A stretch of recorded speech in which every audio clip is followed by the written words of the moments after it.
Salut, și bine v-am găsit la primul episod din Siller.io. Hai să începem, ne punem numele Red Gaming. E toată lumea, hai să ne alegem skin-ul. O școală cu acest skin și noi să începem acest episod. Nu uitați să dați un rate, adică un like sau un dislike în funcție complet acest episod. Azi cred că voi juca așa mai agresiv Siller.io, adică să intru în fața altora, să-i omor, să le fur pe pica. Bă, să încercăm să-l omorâm pe ăsta, însă nu cred că mi s-a primit așa tare, însă boss mi s-a primit, ia ca așa să jucăm noi azi. Mai mult ce cred că vom aștepta. Oh my fucking god. Holy fucking shit. Cât ce este aici. Bă, ne facem de 1000. Bă, e bine, noroc că am avem. Bă, de moare și ăsta e aur aici. Bă, mamă, e bine, 1000, aproape 2000. Ducem destul de bine, ăsta vrea să mă omoare. Bă, cred că când ești mare, avantaj este să mergi tot așa în viteză, însă este o șansă să te poți lovi de alții. Știu o tehnică asta, te încolăcești, cum ar fi dacă eu l-am încolăcit peste ăsta repede, ar băga viteză și m-ar omorâ. E că ăsta e verde tot. Încă uite, unul cu steagul României, ăsta e de-a nostru. Bă, norocul a avut ăsta de n-a murit. Ăsta a vrut să mă omoare. Bă, mai bine plec de ce, că ăsta cred că mă vânează. Bă, e bine, 2000 de puncte.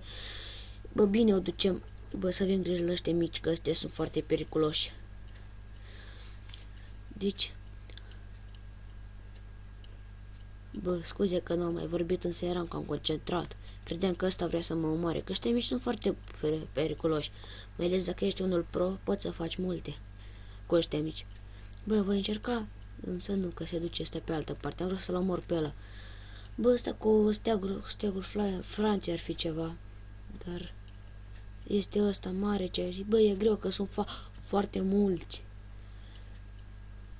Bă, bă, aici au murit mulți. Bă, ăsta e loc bun de camp. Opa, un a murit. Bă, e bine. Hai că o ducem bine, bă, aproape 3000. Recordul meu a fost de 14.000 și am fost pe locul 4 în top. Bă, cred că ăsta pentru voi e un record foarte mic, însă eu cam sunt noob la acest joc. Bă, voi încerca să-l omor pe ăsta cu steagul Franței, însă va fi greu. Bă, a murit ăsta. Ce e aici? Sunt de ăștia mici periculoși.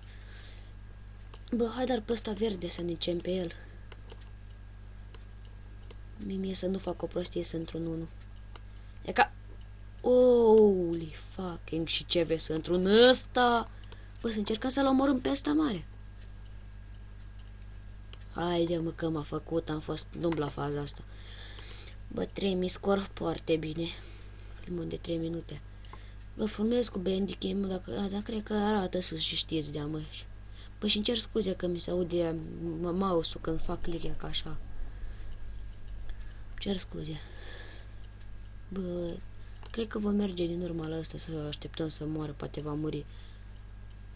Bă, dar până moare ăsta, mult va dura. Bă, cred că o joc așa mai agresiv. Ia ca așa. Luăm un café pe pica. Bine, boss. 400, aproape 500. Bă, mă, nu e aproape, mai stă până la 500. Ăsta a crezut că mă omorâdem. Holy fucking shit! Ce-o vrut să facă ăsta?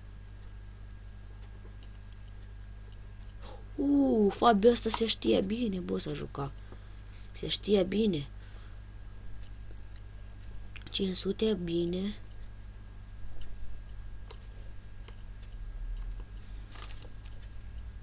Noob, sunt mare. Sunt mare noob. Bă, ăsta este ultimul meci. Mă, ce noob am fost la ăla, la faza aia. Însă lasă noi, bă, putem să continuăm, să mai jucăm. Mă, poate încercăm să-l omorâm pe ăsta, însă este mic. Nu am tot. Dexter, nu îl vom putea omorâ. Bă, mă duce în mijloc, acolo sunt foarte mulți mari și vom vedea ce pot să fac și eu. Poate moare unul și furăm pe pica. Poate moare unul. Pa, unul cu flagul Germaniei. Bă, mi s-a dus mâșca mai sus și nu puteam să cotesc. Bă, cam sunt prea mic ca să bag viteză. Nu. Mamă. Bă, ăsta e destul de mare. Mă, de-ar fi în față cu mine să-l pot lua. Nu-l voi putea plec, cred că voi pleca mai departe în mijloc. Bă, ăsta. Haide, bă, nu l-am luat. Nu l-am luat, bă. Bă, dă ăsta cu galben să încercăm. Pe ăsta l-am putut lua. Bine, bă. Bă, să iau și asta violetă. Unul cu flagul României. Ăsta e român de-a nostru, nu-l vom omorâ. Bă, ăștia cu flagul României nu-i voi omorâ. Bă, nu, bă, m-a făcut. Deci ăsta a fost episodul de azi. Nu uitați să dați un like și un subscribe. Vă pare rău că a fost așa de scurt. Să ne vedem data viitoare. Bye, bye!